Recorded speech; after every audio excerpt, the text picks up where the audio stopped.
acerca de la familia. Estas son las consecuencias sociales del alcoholismo, ¿no? Algunas de ellas.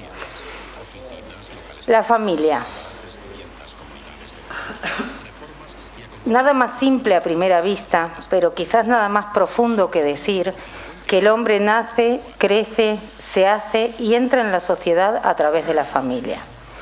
La familia es un elemento constitutivo del hombre. Cuando digo el hombre, me refiero al hombre y la mujer, a lo humano. Nos hacemos humanos en familia, dentro de una familia.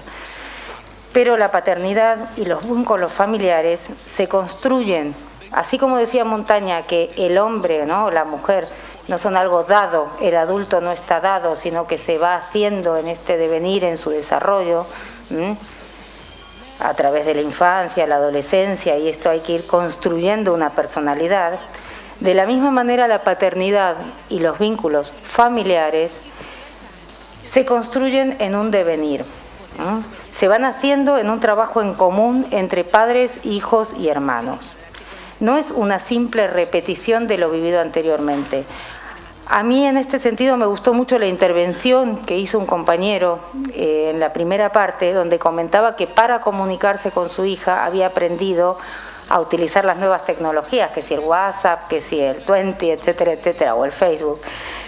A mí eso me parece algo muy positivo y muy importante, no solamente porque te acercas a ella y demás, sino también porque una familia y la crianza de unos hijos no debe ser, como os decía, una mera repetición de lo anterior.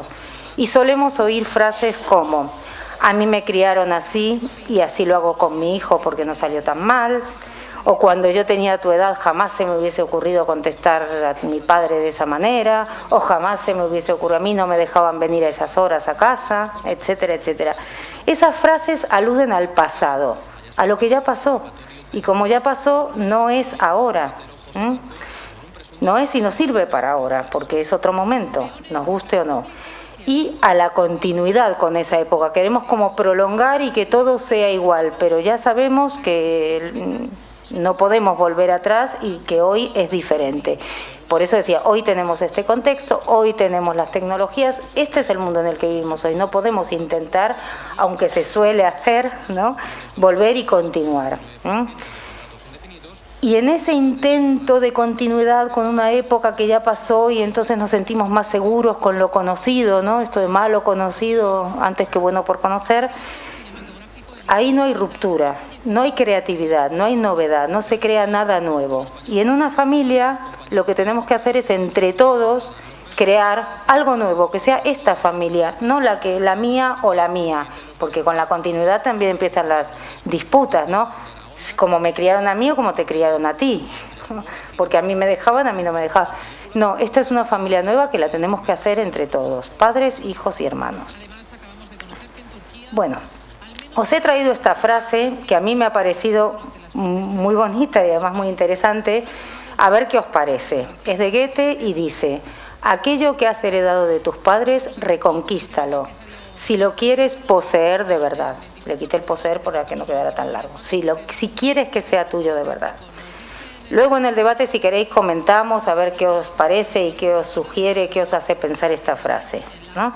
Pero en principio quería llamaros la atención sobre qué significa reconquistar aquello que hemos heredado y dónde se ejerce ese trabajo de conquista, ¿no?, de apropiación al que se refiere Goethe. Yo me atrevería a decir, a partir de mi experiencia y a partir del trabajo con familias, que ese trabajo de apropiación, de hacer lo mío, aquello que me han dado, se ejerce en el encuentro con el otro, con los otros. No solo con los padres, sino también con los hermanos, con las hermanas y también con los hijos, que enseñan mucho. Se cumple en el ámbito de la intersubjetividad. ¿Qué quiere decir intersubjetividad? Para no utilizar palabras, el vínculo con otro sujeto, entre otros. Es un encuentro en el que cada uno aportará su historia, sus experiencias, sus valores de los que tanto hemos hablado antes, que necesariamente van a ser diferentes entre sí. Todos tenemos puntos de vista, experiencias, maneras de vivir las cosas y de pensarlas diferentes. Con ese material, lo que cada uno aporta, tendremos que crear entre todos algo nuevo. Un entre que sintamos como propio, como nuestro, como lugar de pertenencia. Eso y no otra cosa creo que es o debe ser una familia. Nuestro espacio donde nos sintamos arropados, protegidos, a gusto, cómodos, a veces a disgusto, incómodos y enfadados, pero un espacio, esto es mío, ¿no? Esto es nuestro y lo hacemos entre todos. Bueno, eso es un marco general, ¿no?, de lo que es una familia, de lo que es el mundo familiar, etcétera, etcétera. Ahora vamos a ir a nuestro tema, ¿qué pasa cuando en una familia se instala el alcohol, ¿no?, y sobre todo en uno de los hijos adolescentes? Esta es otra frase que también me parece que representa o resume un poco lo que la idea que os quiero transmitir. Y dice así: ninguno educa a ninguno, nadie se educa a sí mismo. Los hombres se educan entre sí, mediatizados por el mundo. Esto quiere decir, entre todos nos enseñamos y todos aprendemos, pero siempre dentro de un contexto de la sociedad en que vivimos, y esos estímulos, como bien comentaba Montaña, no podemos olvidarlos y dejarlos de lado, porque no estamos aislados. Bueno, ¿qué pasaba entonces con la familia? Todo esto que he comentado hasta ahora significa que cuando una persona enferma, y ahora nos centramos más en un hijo, ese mal tiene relación con el entramado de toda su familia, no es algo aislado, el problema de este hijo o de mi hermano. No estoy hablando de culpa, no es que es culpa de la familia, sino que está relacionado con todo lo que sucede en esa familia y afecta y es afectado por todo y a todos. En el caso del alcoholismo de un hijo, sabemos, y lo ha comentado Montaña, que cuanto más enfermas están las relaciones en casa, más bebe. Y que cuanto más bebe este niño o esta niña, más enferma la familia, más se deteriora y en muchos casos incluso llega a romperse. A nuestras asociaciones y a nuestras consultas acuden muchos padres en busca de orientación y de tratamiento para sus hijos, pero también demandan apoyo para ellos mismos. Cuando vienen a nuestras asociaciones, les decimos lo importante que es para la recuperación de sus hijos que ellos acepten la enfermedad, adquieran conocimientos sobre ella, voy a volver para atrás, adquieran conocimientos sobre ella, apoyen a su hijo, a su hija en las distintas etapas por las que va pasando. Pero el tema es quién los entiende a ellos, ¿no? Los padres necesitan que los ayudemos a aceptar y a entender esta nueva realidad con que se enfrentan y para la que uno nunca está preparado, que los asusta y los desconcierta y los hace cuestionarse su función de padres y toda la trama familiar de la que habíamos comentado. Lo he hecho bien, lo he hecho mal, hay cosas que no debería haber hecho, si yo hubiera hecho esto otro, será que lo apoyé mucho, será que le dejé muy solo, etcétera, etcétera. Es muy largo el recorrido, lo sabéis bien, desde que el joven empieza a tener contacto con el alcohol y se desarrolla la enfermedad hasta que se encuentran soluciones.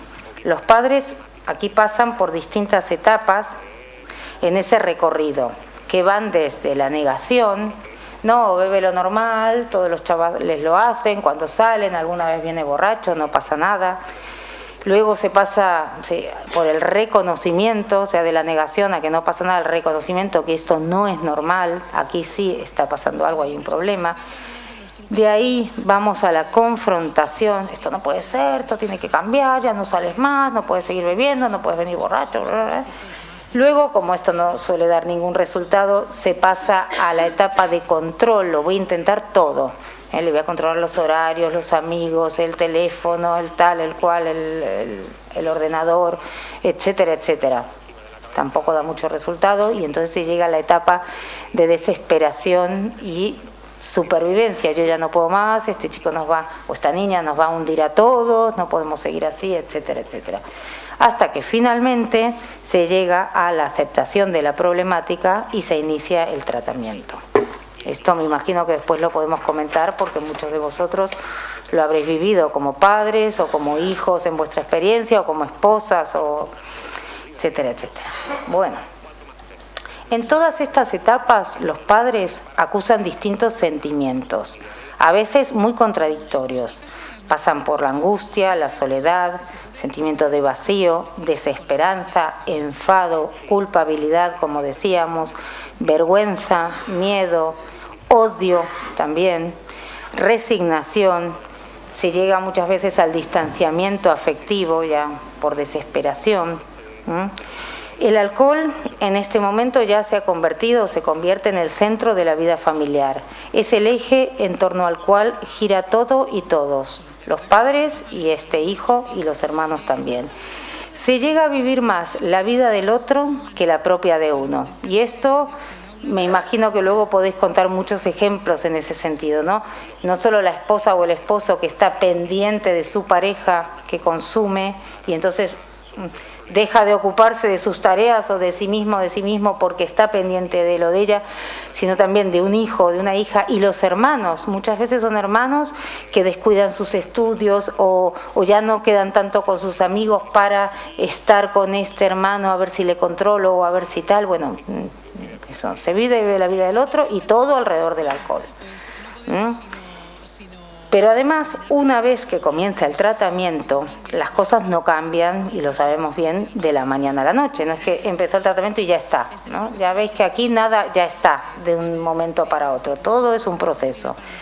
El adolescente alcohólico tiene que recorrer otra serie de etapas, desde la abstinencia, tapar la botella, hasta la rehabilitación. Etapas a veces muy duras que también repercutirán en toda la vida familiar. Etapas en las que todos se ven profundamente implicados y sabemos los cambios que hay que hacer a veces en las rutinas, en los festejos, en tal, el cual, ¿no? Para ayudar a este niño o a esta niña a que deje de beber. Quisiera destacar ahora algunas circunstancias en relación con el consumo de alcohol en los jóvenes. Esto para todo el mundo, sabemos que el alcohol es una sustancia con propiedades psicoactivas. Esto quiere decir que actúa sobre el sistema nervioso central, en especial el del adolescente, que todavía no está terminado de armar, de montar del todo, ¿no? De desarrollar. El alcohol induce cambios conductuales, afectivos y en los modos de comunicación, lo que traerá como consecuencia una alteración de las relaciones con los padres y los hermanos. Y si en la adolescencia las relaciones ya están bastante alteradas, como lo habéis visto en la conferencia de montaña, pues si encima agregamos el alcohol, eso es una bomba de relojería, como bien sabéis. El alcohol también tiene un patrón dual de uso, ¿no? Son ciclos alternativos de sobriedad e intoxicación. En general, en las últimas etapas de desarrollo de la enfermedad ya es un consumo continuo, pero en general, durante mucho tiempo, tiene estos ciclos on-off. Esto determina estos ciclos que suponen que todo el funcionamiento familiar pasa a establecerse de la misma manera con estos ciclos, ¿no? Ahora estamos tranquilos, ahora estamos calmados porque no ha bebido o porque parece que todo está así normalizado, pero cuando aparece el consumo o cuando aparece alguna conducta en relación con el alcohol, todos nos enfadamos, nos ponemos nerviosos, etcétera, etcétera.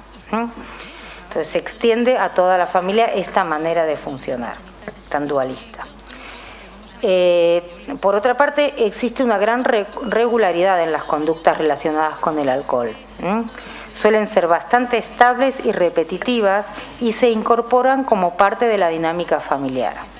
Como veis, oscilamos entre la repetición de estos ciclos, de estas conductas que al final ya sabemos que esconde el alcohol, que se va, que miente, que dice que va con fulanito, pero en realidad se va con los otros menganitos, etcétera, etcétera.